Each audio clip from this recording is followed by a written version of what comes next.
माझा सौभाग्य भाग 75 अंतिम। 1-1.5 तासाने मधुराला शुद्ध आली। विकी अजूनही तिच्या जवळच होता। तिने हळुवारपणे डोळे उघडले। त्याला समोर बघून चेहऱ्यावर हलकसं हसू उमटलं तिच्या। ऑपरेशनमुळे तिला उठून बसणं शक्य नव्हतं। तो तिथेच तिला कुरवाळत होता। अहो बाळ, ती कसं बसं अस्पष्ट म्हटली। बच्चा बच्चा, तू ठीक आहेस ना? तिने डोळ्यांनीच हो म्हणून सांगितलं। बच्चा, आपल्याला 2 क्यूट मुलं झाली आहेत। एक तुझ्यासारखी रसमलाई आणि एक माझ्यासारखा रावडी, पण दिसायला दोघंही तुझ्यावर गेले तर खूपच गोड आहेत। मला बघायचंय। आशू आणि आसावरी दोघंही बाळांना घेऊन आले। दोघांनाही तिने हात लावून पाहिलं। आपसुकच तिच्या डोळ्यात पाणी तरळलं। 9 महिने पोटात वागवलेला हाडामासाचा गोळा, त्यासाठी सोसलेल्या असंख्य अगणित वेदना। बाळणपण म्हणजे एक अग्निदिव्यच की। हे सगळं सहन करून जेव्हा तो जीव आपल्या समोर असतो, तो क्षण कोणत्याही आईसाठी अमूल्य असतो, शब्दात सांगता न येण्यासारखा।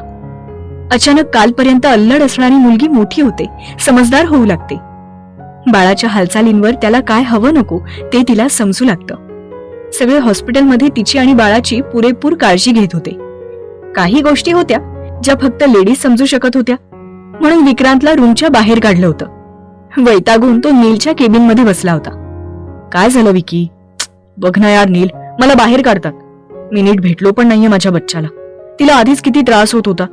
या सगळ्यांपेक्षा मी जास्त काळजी घेऊ शकतो माझ्या शोनाची। अरे तुम्ही दोघं नवरा बायको एकसारखेच आहात। म्हणजे तुला माहितीये ऑपरेशन सुरू होण्यापूर्वी मधुरा काय म्हणत होती? काय? हेच की मला जर या डिलिव्हरीमध्ये काही कमी जास्त झालं तर विक्रांतला सांगा की शेवटच्या क्षणी पण त्यांचंच नाव घेतलं होतं मी, आणि बाळ पण पहिलं विक्रांतलाच दाखवा म्हणे। मला माहितीये म्हणे मी नसले तरी त्यांना ते आई आणि वडील दोघांची माया देतील।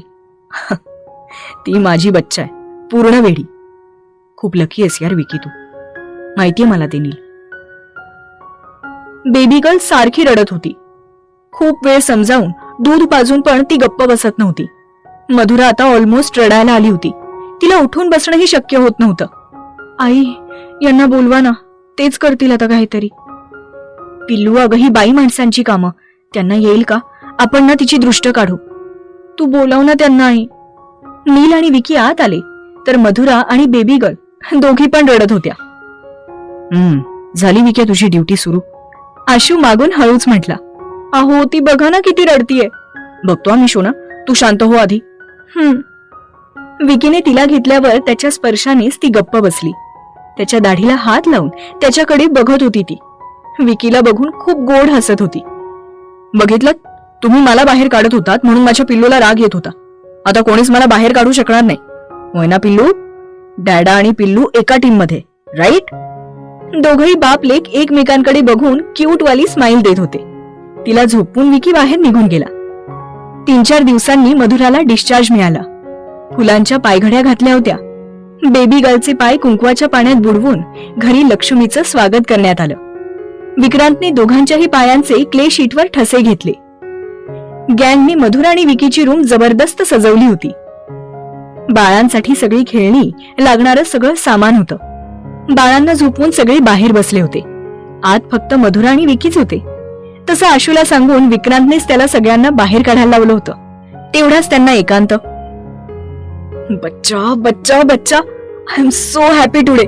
I just can't imagine that we have twins. Thanks to you. तू सगळ्यात मोठा आनंद दिलास मला. जेव्हा त्यांना पहिलं बघितलं होतं ना, तेव्हा काय फील झालं होतं मी शब्दात सांगू शकत नाही. विक्रांतच्या डोळ्यात चमक होती आणि आनंदाश्रू सुद्धा होते. तुला खूप त्रास झाला ना शोना, बट आय प्रॉमिस यापुढे मी कधीच तुला त्रास होऊ देणार नाही. तुला आत नेलं होतं ना, तेव्हा डोक्यात विचारांनी खूप थैमान घातलं होतं. जेव्हा तू शुद्धीत आलीस तेव्हा कुठे माझ्या जीवात जीव आलाय. मी अजूनही खूप मेहनत करेन, पण तुला आणि आपल्या बाळांना कधीच काहीच कमी पडू देणार नाही. नेहमी बडबडणारी ती मात्र गप्प होती आणि रोज गपगुमान तिचं ऐकणारा नॉन स्टॉप बडबडत होता. किती बोलू आणि किती नाही असं झालं होतं त्याला. मधुरा फक्त हसून त्याला प्रतिसाद देत होती. बच्चा, तू आता आराम कर. तिला झोपी घालून तोही बाहेर सगळ्यांसोबत येऊन बसला. त्यांच्या रूम मध्ये आता विकीला जागा नव्हती.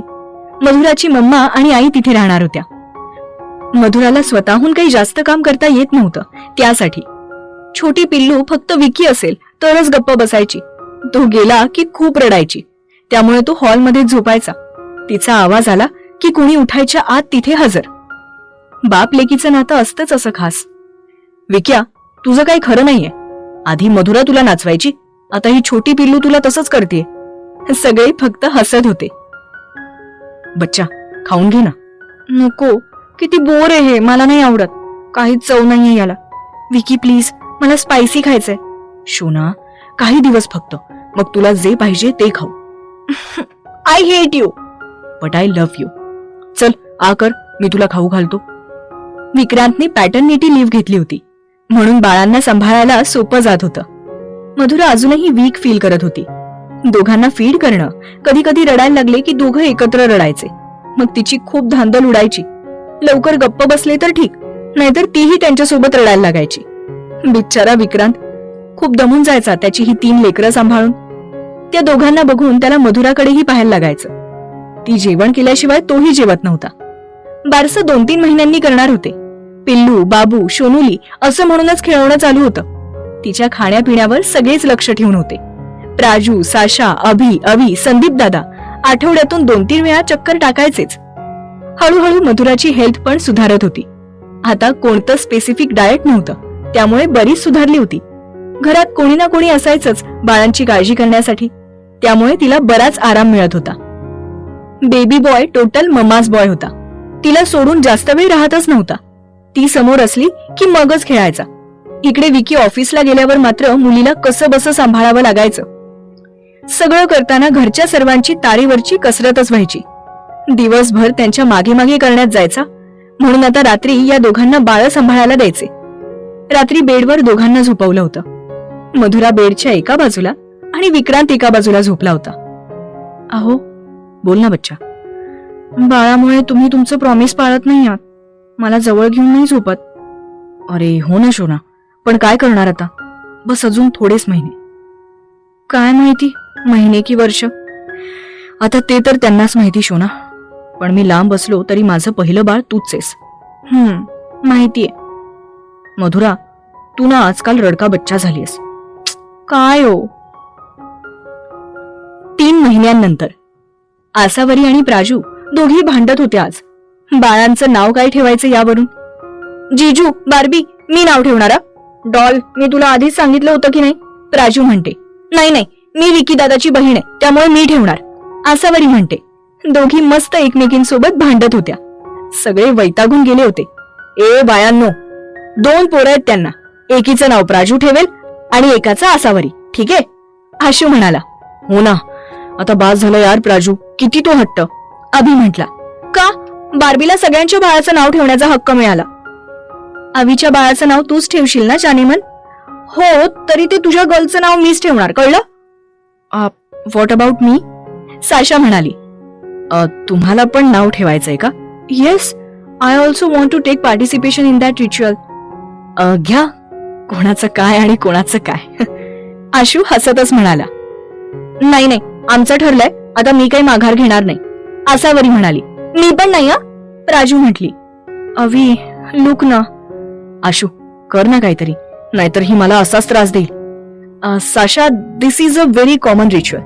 I tell you very exciting ritual where you can enjoy yourself. Ashu तिला नाव ठेवणाऱ्या आत्याला मागून कसं मारतात ते सांगतो. तीही एक्साइटमेंटने त्याला डन म्हणून सांगते. काय सांगितलंस रे तिला? That's our secret. What say Sasha? Yes. सगळे बुचकळ्यात पडले होते. तुम्हाला फक्त नाव पुकारायचे. यांनी नावं आधीच ठरवली आहेत, कळलं का? नील म्हणतो. आशू कॉलवर विचारतो. झालं का डेकोरेशन? आणि ब्राह्मण काका आले का? नील आणि अभि आहेत तिथेच. ताई, बाळाचं आवडलं का बघ. आणि बाहेर पाहुण्यांना चहा पाणी दिलं का रश्मी? हो आई, दिलं. रश्मी, मुग्धाचं आवडलं का? नीलने विचारलं. शार्दूल आणि मुग्धा दोघंही मधुराकडे येत आवरायला, रश्मी म्हटली. नाहीतरी ते 5 जण सारखेच आहेत. आसावरी म्हणाली. कोण 5 जण? आई, मधुरा पण दादाची बच्चाच आहे ना? हो, हे मात्र खरंय. पोरं 4 महिन्यांची झालीयत, पण आल्या आल्या पहिलं तो मधुराला बघतो, नंतर बाळांकडे. आज बाळांचं बारसं होतं, म्हणून सगळ्यांची नुसती धावपळ सुरू होती. 4ही जणांचं आवरून ती स्वतःही तयार झाली. वांगी कलरची साडी, त्यावर लाल ब्लाऊज, गळ्यात नेकलेस, कानात झुमके, कपाळी चंद्रकोर, हातात मोजक्या बांगड्या, केसांची सुंदर अशी वेणी, नाकात नथ, चेहऱ्यावर तिची नेहमीची स्माईल. मधुरा, आवरलं का? हो आई, हे काय झालंच. नलिनी, माझी पोर बघ किती सुंदर दिसतीये ना, पण विकी कुठे राहिला? अजूनही तितकी साधी आणि सोज्वळ, जितकी नवी नवरी म्हणून आली होती आपल्या घरात. हो ना, पण या विकीचं काय करायचं? आजकालची पोरं वेळेवर कुठे जातात देव जाणे. मधुरा, विकी कुठे आहे ग?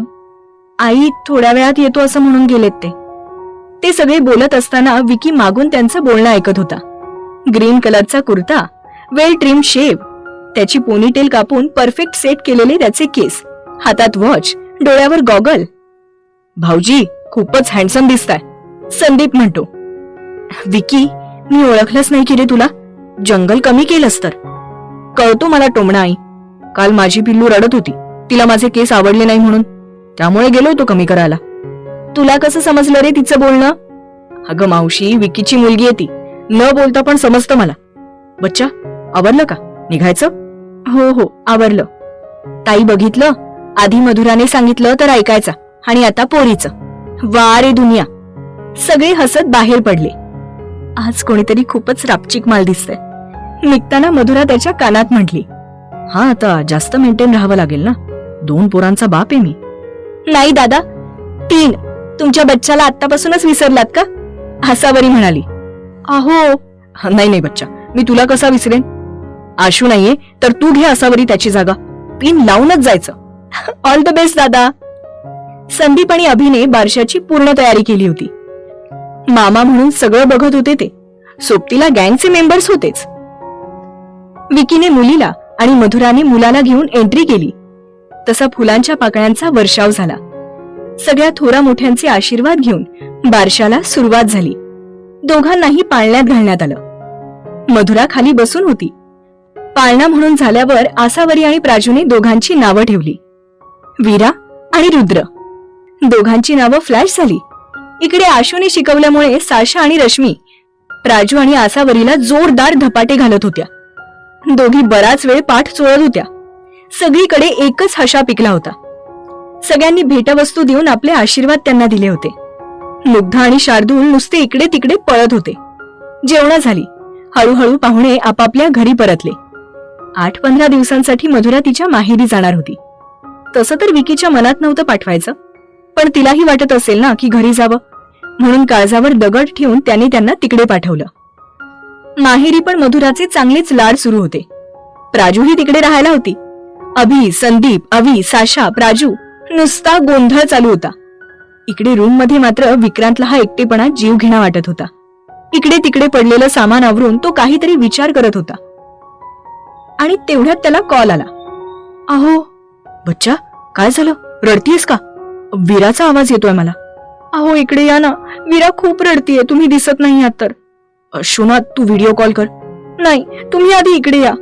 बरं येतो बच्चा, तू तिला दाखव ना मला, ती शांत झाली की लगेच निघतो. करते. व्हिडिओ कॉलवर विकीला बघितल्यावर वीरा गप्प बसली. त्याला हात लावण्यासाठी स्क्रीनवर बोटं फिरवत होती ती. तसाच कॉल चालू ठेवून तो त्यांच्याकडे जाण्यासाठी निघाला. त्याला बघताच वीराच्या चेहऱ्यावर हसू आलं. कितीतरी वेळ ती त्याच्या चेहऱ्यावरून हात फिरवत होती. विकी पण त्यांच्यासोबत 8 दिवस तिकडेच राहिला आणि त्यांना सोबत घेऊनच आला. आज सगळे निवांत बसले होते, पण फक्त युवा मंडळी होती. आई, बाबा आणि मावशी एका ठिकाणी बाहेर गेले होते. मुग्धा आणि शार्दूलमध्ये कोण मोठं आहे यावरून भांडण सुरू होतं. मी सांगितलं ना, मी मोठी दीदी आहे. नाही, मी दादा आहे. ते दोघे मला दादा म्हणणार. होय ना छोटी मम्मा? छोटी मम्मा, मी मोठी दीदी आहे. सगळे मला दीदी म्हणणार. मुग्धा, शार्दूल, तुम्ही दोघंही मोठे दादा आणि दीदी आहात, त्यामुळे सगळे तुम्हाला तसंच म्हणतील, ठीक आहे? नीलने त्यांना समजावलं. मधुरा आणि विक्रांत फक्त एकमेकांकडे बघत स्माईल करत होते. त्यांना बघून आशूला मस्करी सुचत होती. तो आसावरी आणि नीलला डोळा मारून म्हणतो, विकी, ते बाजारात नवीन मंगळसूत्र आलंय, तुझ्या बच्चाला घेणार नाहीस का? हो दादा, तुमच्यासाठी एकदम परफेक्ट आहे, आसावरी म्हणाली. मधुरा फुल एक्साइटमेंट मध्ये म्हणाली, छान आहे का? अहो मला हवंय ते. घेऊ बच्चा, ऑलरेडी तुझ्याकडे किती जोड आहेत, तुला तरी माहितीये का? ते काय मला माहित नाही. डिझाईन जर छान असेल ना तर मला हवंय. अहो बरं घेऊ. दाखव आशू डिझाईन. हे बघ माझ्या मोबाईल मध्येच आहे. हे तुम्ही दोघेही घालू शकता. एका मंगळसूत्राचं पेंडंट होतं आहो आणि दुसऱ्याचं पेंडंट होतं आलोच. ते बघून मधुराचा पाराच चढला होता आणि सगळे पोट धरून लोटपोट होऊन हसत होते. आशू तुला तर मी बघूनच घेईन. सारखी मीच भेटते का तुला? अहो तुम्ही काय हसताय? तुम्ही पण तसलेच. अगं तुलाच हवं होतं ना, मग आपण हेच घेऊया. मी पण घालत जाईन. I hate you. आज तुम्ही बाहेरच झोपा. मी बघेन वीराला. ती रागाने उशी फेकून आत निघून गेली.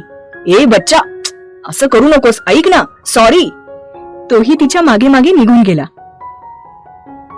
दादा आपली मम्मा डॅडू कधीच नाही सुधारणार. हो ना, डॅडू मम्माला खूप प्रेम करतो. नाही मला कळतो. ते दोघं सगळ्यांकडे बघत हसत होते. बेडरूम मध्ये. सॉरी ना बच्चा. अगं गंमत केली त्यांनी. तुझ्यासाठी मी घेतलं गिफ्ट. तेही तुला आवडेल असंच आहे. नको. तुम्हीच म्हणालात ना खूप आहेत माझ्याजवळ. अरे बाप रे किती तो राग. शुना तुला माहितीये ना, तुला रागात रुसलेला मी पाहू शकत नाही. मग का बरं असा हट्ट करतेस? इकडे बघ. नाही तुम्ही पण मला हसत होतात.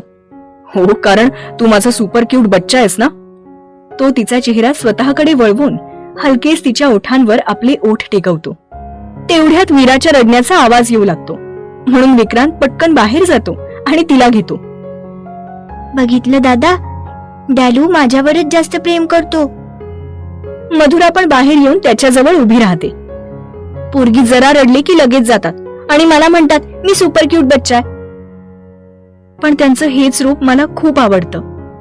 माझं सौभाग्य, माझा विक्रांत.